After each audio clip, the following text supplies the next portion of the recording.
I am home. It is Christmas break. Finally got all my finals done, blessedly. So it's chill time, but I am actually about to do a little bit of work, but I wanted to get this vlog started. I meant to start it earlier today, but as usual, I started late. But anyway, it is Sunday the 15th. I actually got home a couple days ago on Friday, but I just wanted a couple days to settle in. So I have been doing the Magical Readathon, if you were curious. If you don't know, the Magical Readathon this year, for the winter readathon, they've been doing like a choose your own adventure. So on her website, she has this kind of like, you make choices and then it leads you to certain prompts. So for the first week, I was prompted to read a book over 500 pages. Luckily, we were told that we could read books that we had already started, so I had already started Oliver Twist and did finally finish this. I actually finished it the second week, but I knew that was gonna happen because chaos with school, but really ended up enjoying it. I'm definitely going to give Charles Dickens more shots. This wasn't like my favorite thing ever to read, but I tried it and I enjoyed it. Yeah, I'll give more thoughts at the end of the month. Then for the next prompt, for the second week, I had two prompts.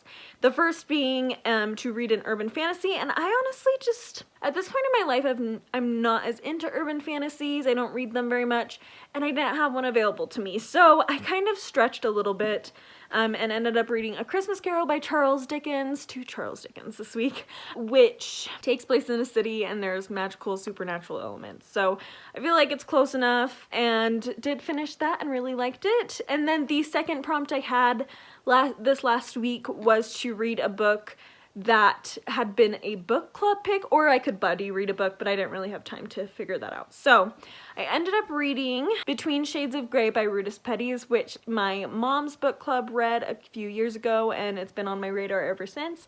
Finally picked it up and really enjoyed it a lot. Again, I'll give more thoughts on all of these at the end of the month, but suffice it to say, I really enjoyed this. I think in some ways I like this better than Salt to the Sea, but I think the ending of Salt to the Sea I enjoyed better than this one. But I did really like this. It really hit me in the feels as I was expecting it to. Then I ended up finishing both of those pretty early on in the week. So I ended up reading Jacob T. Marley by R. William Bennett just for fun, and really loved it. This is a retelling of A Christmas Carol from Marley's perspective, and I had read it several years ago, but it's been such a long time I didn't really remember it.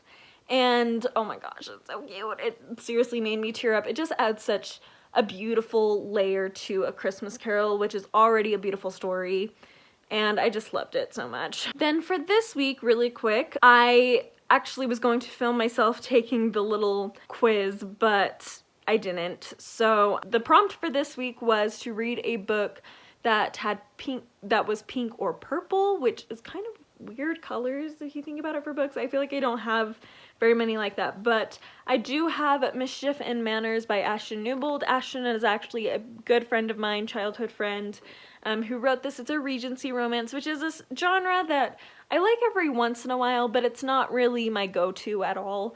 But I figured I'm actually kind of in the mood for it right now, and it's been several years since she wrote this and I haven't read it. I have read her other books, but I just haven't read this one, and this one actually is part of a series, so I haven't read any in that series, and it was her first stuff, but I was on my mission at the time when they came out, so I wasn't able to read them, and then I came home and just wasn't able to, but I did read some of her other things since then, so like, I'm not a horrible friend, but I really need to read this. I did start it today, and I'm liking it.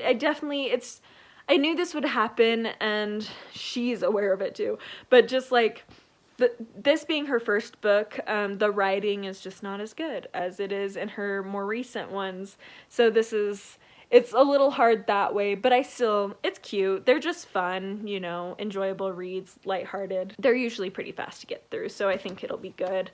Anyway, so that is the update for now. I think you also right before this should have seen some clips from my family's going to the local lights show that we have that we can walk through, and that was so fun. I love going to that every year. I just love seeing lights, Christmas lights. Hey guys, so it is end of the 16th of December. It's been a pretty good day. I was able to get some filming done. I finally, oh, as you can see, my lighting is still up because I'm filming more tomorrow, so I figured I'd just leave it. But I reorganized my bookshelves because they were a disaster because they had to move my shelves and fix my carpet while I was away, so they kind of just pulled all the books off and then just stuck them all back on, and it was a disaster. So I fixed it, and it's pretty, and I can film in front of it now. So other than that, it was a pretty chill day. I did get some reading in.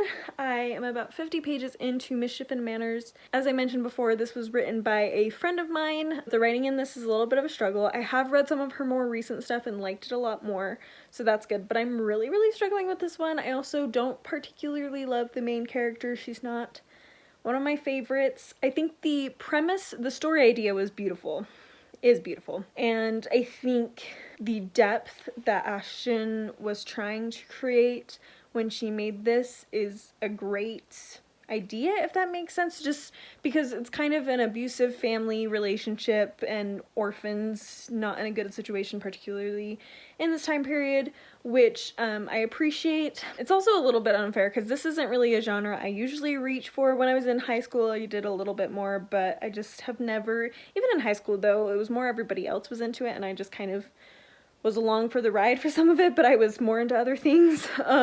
So it's not really my favorite genre, but it's one I enjoy every once in a while, and again, it's cute. I just am, the main character is driving me crazy, and the writing is not her best for sure. So I'm still gonna continue. I may start skimming a little bit, just so I can get through it and not struggle too much. But I feel a little bit bad because she's my friend, but I think she would agree with me that it's not the best. She definitely writes much better now, and I like her newer stuff much better, so that's good. At least. I didn't mention this last night, but I have been reading through My True Love Gave to Me 12 Holiday Stories. So it's a collection of short stories. Sorry about the glare of the light. I'm trying to get rid of it, but then I don't have a very cute background. Anyway, I have it set up to where I'll read the last one on Christmas Day. I would have liked Christmas Eve, but just when I decided to start this, it ended up being Christmas Day would be it, so it's okay. So I read the first 2 stories so far, and the first one I thought was cute. The second one I did not like. The writing was, I could not with the writing. I'm sure some people would really like the style of writing, but for me, it was very distracting. The story itself was just kind of weird to me, and the romance I could not get behind, and I thought the first one was a lot cuter, but the second one held my interest. Like, I was very curious, but I ended up being disappointed by the end anyway, so it was just like, meh.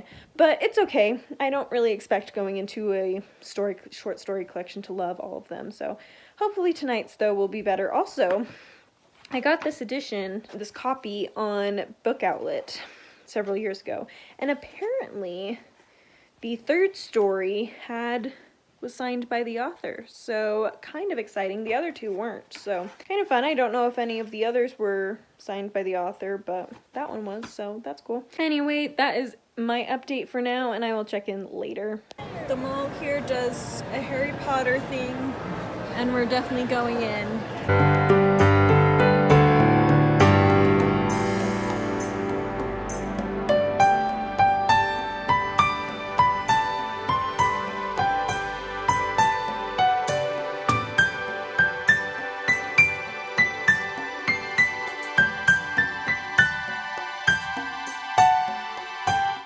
So sorry you're like high up. This was just the best place I had to film, but I am about to do chapter 4 of the magical readathon prompts. So on Twitter she mentioned that like previous choices are going to influence it, and we could end up with 3 reading prompts or 0. So we'll see what happens. Yeah, here we go. So the first question is asking if I selected to join the book club with Hermione in chapter 1. Which I did. I think that might have actually been chapter 2, but it's okay, I won't hold it against her. So it looks like I don't get a reading prompt for that one because I already did reading on the Chamber of Secrets, so. Oh, and there's a cute little giveaway. I don't think I'm gonna enter it just because I'm just not in the mood to deal with that right now, so I'm just not gonna deal with that, but I think that's cute, and G is so cute, so thanks for doing that, that's sweet. So the next question is asking if I want to use Polyjuice Potion or not. I just want to use Polyjuice Potion, so I'm gonna say yes, because it's talking about how, like, maybe there's other ways to do it and stuff, but, you know, I feel like this is a good way to figure this out, so we're gonna use Polyjuice Potion. Sorry also about the laughter and loudness upstairs. My parents are hosting a choir, the church choir practice. So apparently I'm guessing it just started because it got really loud all of a sudden. So anyway, sorry about banging and stuff. The next question is there's 3 tasks that need to be done and I have to choose which one I'd rather do. So there's gather the missing herbs that we still need for the potion, retrieve a couple of hairs from Crab and Goyle, or stay and stir the cauldron. I'm gonna gather the missing herbs because that would be interesting. Okay, so I got my first, maybe only reading prompt. We'll see how the rest of this goes, but my reading prompt is to read a book with plants on the cover.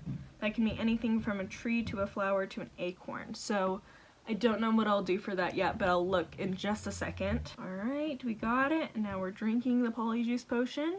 Oh, speaking of magical readathon, I just got a little notification from Twitter. I love that she includes like direct quotes from the book in this. I think it's so cute. Okay, so the next prompt is asking if in chapter 1 I talked to Mr. Weasley about the raids on Malfoy Manor, which I did not because I think I did Quidditch. Yes, I think I did Quidditch because I'm pretty sure.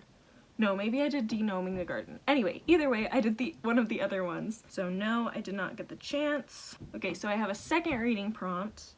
Read a friend's recommended or favorite book. It could also be a book recommended by a book community member you like. Okay, so again, I'll consider that. So I need a plant one and a friend recommendation one. So basically we stumble in on Nearly Headless Nick and the Hufflepuff boy that got attacked. And so the choices are to either approach the scene or run away. I feel like personally I would run and get help. I wouldn't do either of these because one of them's more like you don't want to risk being seen near them alone is why you're running away, which I just feel like, I don't know.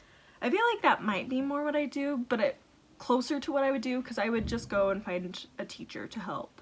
Probably. I would probably approach them first and see like what exactly happened and then I'd run away though. That's so hard. I feel like I would do like a combination of these. But I feel like my first instinct would be to approach them and see what's going on before I ran, even to get help because, I don't know.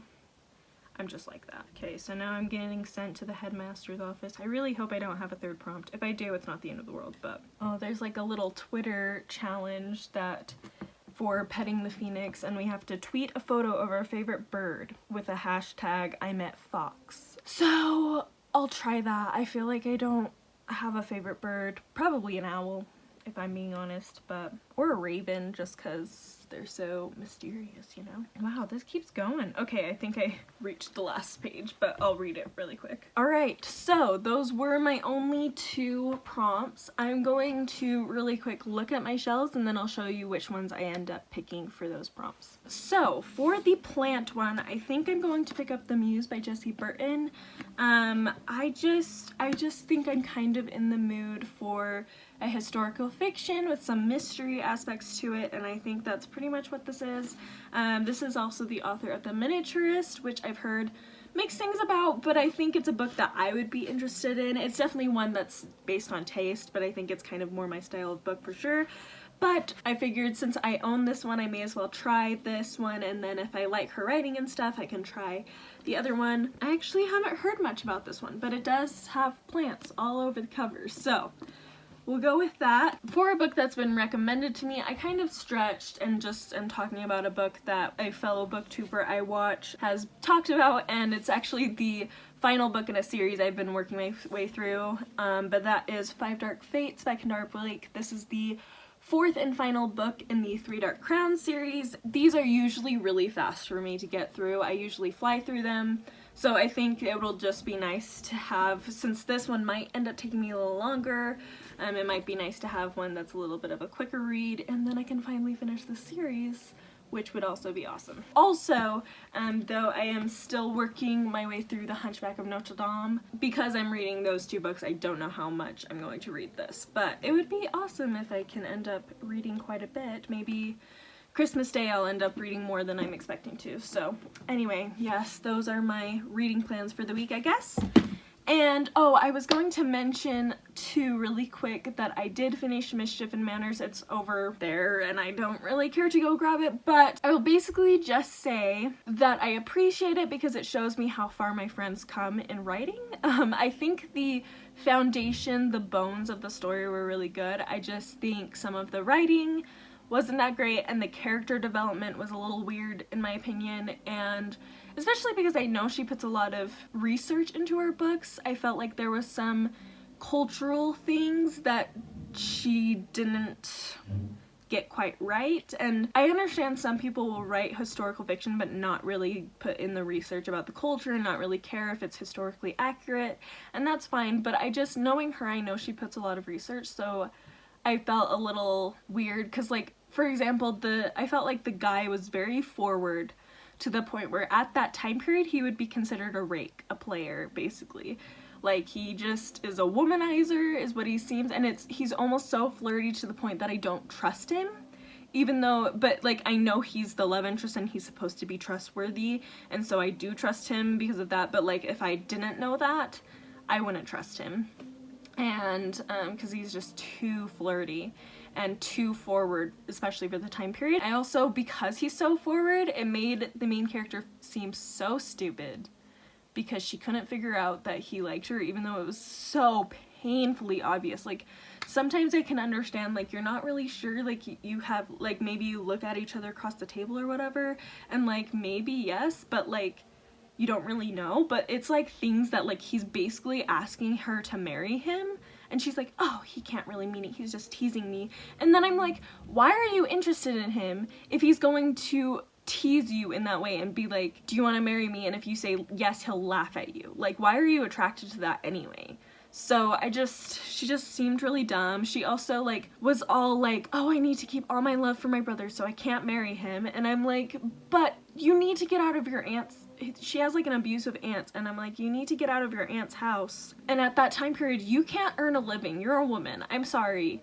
That's wrong and unfortunate, but it was the way things were at the time, and I feel like she would have been wanting to find a good marriage for the sake of her brothers. And maybe she could have still been like, I can't really love him though, I'll marry him, but I won't really love him because I need my love for my brothers. That I could understand, but she like won't even marry him, and I'm like, girlfriend, you need to get out of your aunt's house. You need to take your brothers with you. You really want to leave your brothers there just because you want to keep all your love for them? Like, no, I'm sorry. You're an idiot. Like, I just feel like she was supposed to be this really intelligent, like, wise, mature girl is kind of what it was trying to tell me, but I did not see that in her. Again, the foundation of the story was really good, and it just made me see how much better my friend is at writing now and how much better her stories are now, and it makes me really proud of her because of the progress she's made. So anyway, that's that for now. This was a really long thing, but I probably will cut out a lot of it, so it's okay. Anyway, I'll talk to you later. Hey guys, so it is Sunday the 29th of December, and I'm finally getting to you with an update / it's Sunday, so week 5 on the Magical Readathon thing is open, so I'll also be taking that. First of all, the books I read this week, I did finish The Muse by Jessie Burton. I ended up giving it 3 out of 5 stars. It was good. The first half was really slow and really hard to get through, to be honest. But the second half really made up for it. I really enjoyed the plot twists and things.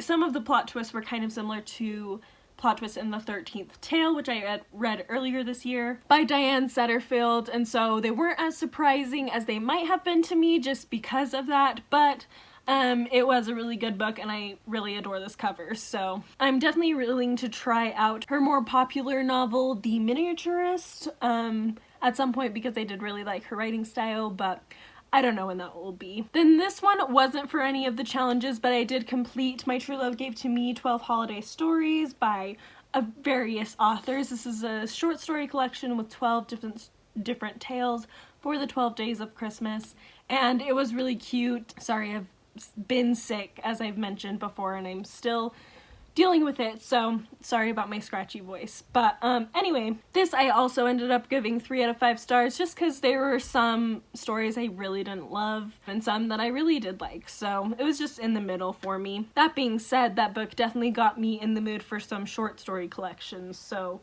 hopefully I'll be able to get my hands on more of those because I haven't really been a big short story collection person in the past. But I did also start Five Dark Fates. I'm only about 30 pages into it, but I usually fly through these, so I'm sure in the next couple of days I'll be able to finish it. I ended up finishing the Muse on Friday, and then I just haven't really had much time to read since then, so anyway, but it's good so far. It's definitely good. Okay, so now into the quiz for week 5. So the first question is asking what I'm going to do at the party that they are hosting. Oh, okay, so there's a party tonight, but it's a long weekend, I guess, so some of the students are going home, and so Ron and Hermione are both going, but I'm going to the party, and it's asking me if I want to dance to Weird Sisters, play a game of gobstones, or sneak in some butterbeer. I feel like I'll work with Fred and George, even though they might not be there, but I'll work with Fred and George and sneak in a butterbeer. Next, I wasn't very helpful with the mandrakes with Neville, so I decided to to leave, and so I'm going to go into the castle, and the wall says her skeleton will lie in the chamber forever for Ginny, so over here the teacher's talking. My choice is based on what I did in chapter 4. Did I follow the spiders, meet Fox, or Dobby sent a bludger after me? I met Fox, so I'll click on that one. Okay, so I got my first reading prompt. It says to read a book from the topmost shelf, either your own one or from the library. On my TBR shelf, the top shelf is modern written books, and I was kind of hoping to read some classics this week. I actually have an idea of a book I might be able to read, but I'll show you those in a second. Okay, so I'm going to Myrtle's bathroom. Okay, the next question is, in chapter 3, did I choose to cheer Moaning Myrtle up at the Death Day party? I didn't go to the Death Day party, so I'm going to say nope. So I have a Twitter prompt to tweet and share a little funny story about one time that you had to really laugh at yourself with hashtag making Myrtle laugh. I'm just not a big user of Twitter, so I don't think I'm gonna do that just because I have a Twitter, but I don't ever use it and I don't feel the need to use it just for this. So I don't think I'm going to, but that's okay. So the next question is, in chapter 3, did you discover that you could speak Parseltongue? I did not, as far as I remember. So I'm going to say no. I went to the dueling club, but I don't know if there was like a certain choice I had to make. I think it might have been the spell I used, probably. But I didn't use the spell, I guess, that helped me figure out I had Parseltongue, so. My reading prompt is to read the first book I think about. Okay. I got it. I'll show you again once I finish this. Okay, so I'm going into the Chamber of Secrets. Go right or left? I'm going to go right because that's just my natural decision making. Okay, so I am Mobulus, the pixie that gets in my way. And then run towards Ginny, meet Tom Riddle, and get attacked by the basilisk. So who are you here with? So the choices are Dobby, a rooster, or by myself. I don't know if this was supposed to lead, like something I picked before would have led me to be with one of these, but if it was up to me, I would have brought a rooster, because that can kill him, and the prompt for that one is to read a book that starts with an R. So that will be interesting. I don't know if I have many books that start with an R, but we'll see. Okay, so now I've saved Ginny, and I got to send a message back for help. And I made it! So I ended up with 3 reading prompts, which is great. Okay, so for the first one, oh gosh. Okay, so the first prompt was to read a book that was on my top shelf, and I ended up picking a book from the highest part of my bookshelf, because it's on the tippy top of it, on top of other books, so it's the highest book on my bookshelf, and that is The Adventures of Tom Bombadil by J.R.R. Tolkien. This is, I believe, a short story collection about Tom Bombadil, who's a character in the Fellowship of the Ring and who's super funny. I love him so much.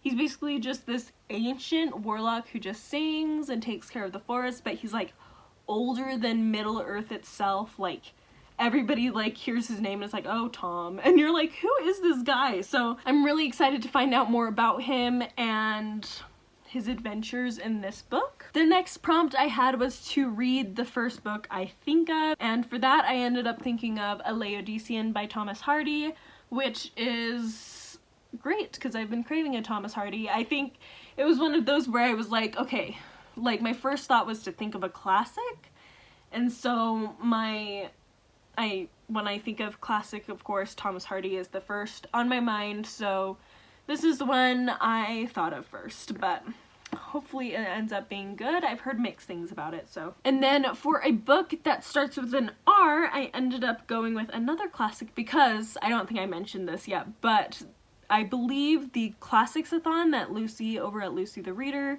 is hosting to kickstart the hashtag Classics Community 2020 challenge is coming up soon in the next 1 to 2 weeks. I know she wanted to do it in January, so I wanted to make these all classics for the sake of that, and so I ended up choosing The Raven and Other Stories by Edgar Allan Poe. I haven't read very much Edgar Allan Poe. I've read 2 of his stories and really enjoyed them both, so I feel like it's time for me to actually read more of them. Also, I didn't mention this at the beginning of this clip, but these are my Halloween decorations from college, and I brought them back, and I just don't really know where to put them yet, so they're just chilling right there by my wall. That's it for this update, and I will check in with you probably in a couple days. Hey guys, so brief little thing. I was playing around with chapter 5 just to see some of the other prompts that people would have gotten. And I discovered that if you had gone other directions, you would have ended up having a rooster with you or Dobby with you. So I realized it wasn't just me choosing to have a rooster with me, it was just if I did. So I ended up having to switch my reading prompt, so The Raven is out, but thankfully that allowed me to pick a book that is on my 2020 Classics TBR, and that is We Have Always Lived in the Castle by Shirley Jackson. The prompt was read a book that's shorter than the one you finished before. I'm not quite sure what she meant by that. I'm assuming she means like a shorter book than all the books I've read so far? Question mark? Not sure. But the shortest book I read was 104 pages.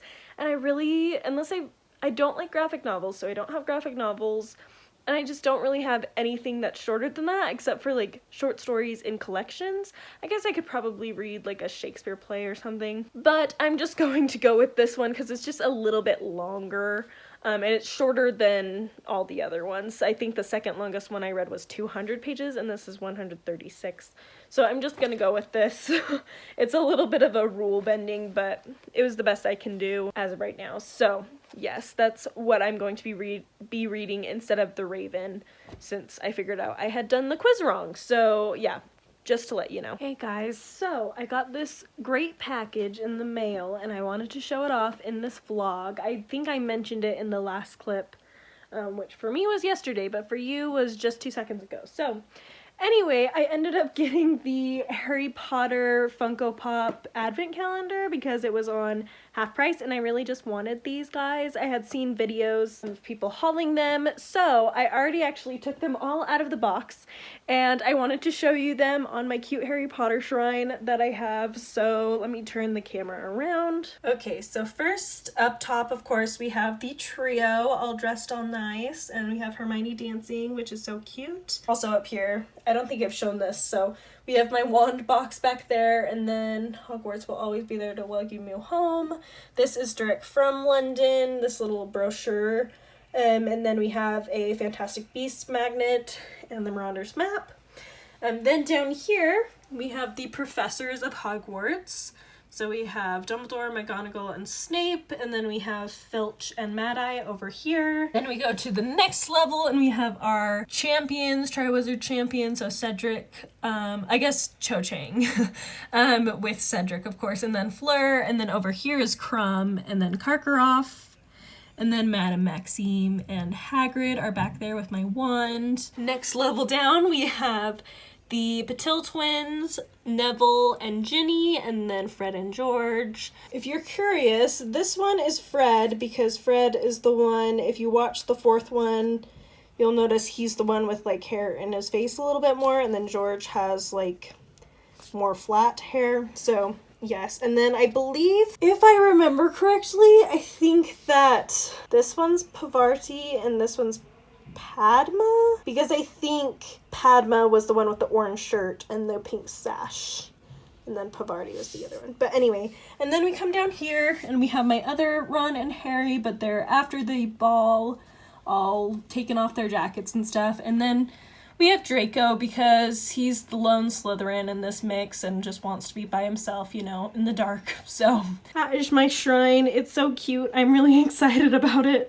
There's just like a Yule ball going on over here and I love it. Hey guys, so I think I'm going to wrap up this vlog with this being the last clip, but I did want to wrap up my thoughts on what I've read as well as do a little haul for you guys. So let's start with the haul. So I did a little Barnes & Noble run, mostly because I was really in the mood after reading Five Dark Fates for a little bit more of a witchy style story. I feel like Five Dark Fates, while it's not technically like witches, there's like your normal magic, types of magic, you know, controlling the weather and then like animal magic and stuff like that. But there is one type of magic in there that is kind of more of a ritualistic magic, which is a little more witchy, if that makes sense. So it's more like, you know, you have to chant the right spell in a different language and have like drawn circles and like, and sometimes, you know, use blood, stuff like that, which I don't know why I'm interested in that, but I think it's kind of a fun type of magic to read about sometimes. And while I don't know if this is necessarily exactly like that, I think that this is more of a witch, it has a witchy element in it as far as I know. I could be wrong, but I have been interested in this book recently, and that is The Bear and the Nightingale by Catherine Arden, which is about a girl who, her mother dies and she's raised learning about these magical creatures, this mythology. She's able to see the creatures, I think.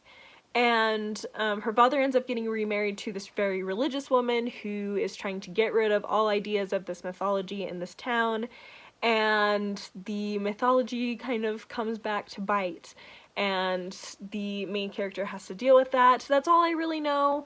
I could be totally misleading people by saying that synopsis, but that's about what I've heard, and I've heard good things about the series. I've heard it's a little slow, but I feel like I'll be okay with that. I'm fine with slow books most of the time, as long as they have a good payoff. Obviously, sometimes if I'm like feeling a little slumpy, I need more intense books, but this I feel like I'll really like, and knowing that it's a little slower going into it will definitely help me. And then I wasn't gonna pick up another one, but of course, as we all know, you always come out with more than you wanted to, but I at least had some self-control. But I did buy this illustrated signs and symbols source book, which just contains a whole bunch of different symbols, religious symbols, mythological symbols, even like what different like animals mean and what they're symbolic of and stuff for different religions and stuff. So I thought this is perfect for a writer, especially someone who's writing fantasy. I saw it, it was on sale, and I was like, I'm going to get it because it seems really cool and very useful.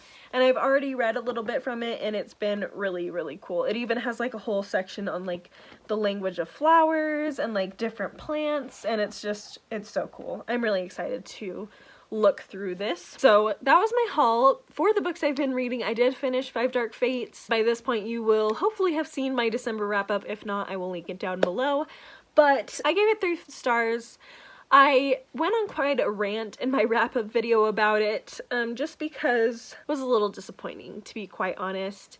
And just the way it resolved itself and some of the characters who kind of ended up coming out on top I didn't really love, and I felt like their characters weren't very good, to be honest, and were kind of boring. So I was a little disappointed by it, but I still love the world. And I honestly feel like if I revisit the series at some future point, I may end up appreciating the ending better. I don't think I'll ever like it, but I think as I've continued to think about it, I feel like there's some things about the ending that I did appreciate. I just didn't like the overall where everyone ended up kind of a thing. Like, that was what really bothered me. It wasn't even like the climax points and stuff were interesting and engaging and fun. It was mostly just how everything ended up that I was like, really? I don't like that. I didn't like that. But anyway, I also have read half of a Laodicean. I knew this one was going to take me a while, so I knew I wasn't going to get to the other two for the magical readathon that I was needing to read, but I am really, really liking this. This is definitely a more plot-driven Hardy novel. Most of his are more character-driven, but this one's definitely one of the more plot-driven ones, and so it's kept me engaged. I feel like this is also one of the more, I don't know how to put this, a little more sensual Hardy books that I've read. I mean, all of them kind of have scenes where it's not very explicit because it was still Victorian times, but it was towards the end of Victorian times, so things were a little more, it was a little bit more okay to talk about it or mention it, but you just couldn't be very specific yet. There's one scene in particular that I just read that I was like, wow, that is very sensual. Like, it's just surprising sometimes when you find that in Victorian literature, because it's usually, especially in the like earlier ones, it's not usually very explicit, and I feel like Hardy is one of the more explicit ones for the time period. Again, not nearly as explicit as nowadays, but very interesting for sure. But I am really enjoying it. I don't think it would be a top favorite of mine. I think my rating would probably go Tess of the D'Urbervilles, and then either Hand of Ethelberta or Far from the Madding Crowd. They're kind of close, and then probably Two on a Tower, and then this one. So it's kind of like in the middle of the road as far as the Hardy books I've read, but I'm still really enjoying it, and maybe the ending will change my mind. So yes, that is it for the magical readathon for me and my Christmas break. I actually go back to school in a couple of days, so I figure I may as well just end this here with the end of the magical readathon. But thank you so much for watching. Sorry this wasn't the most entertaining of vlogs, but you know, I honestly didn't do much beyond work this break. So again, thank you for watching, and I will see you next time. Bye!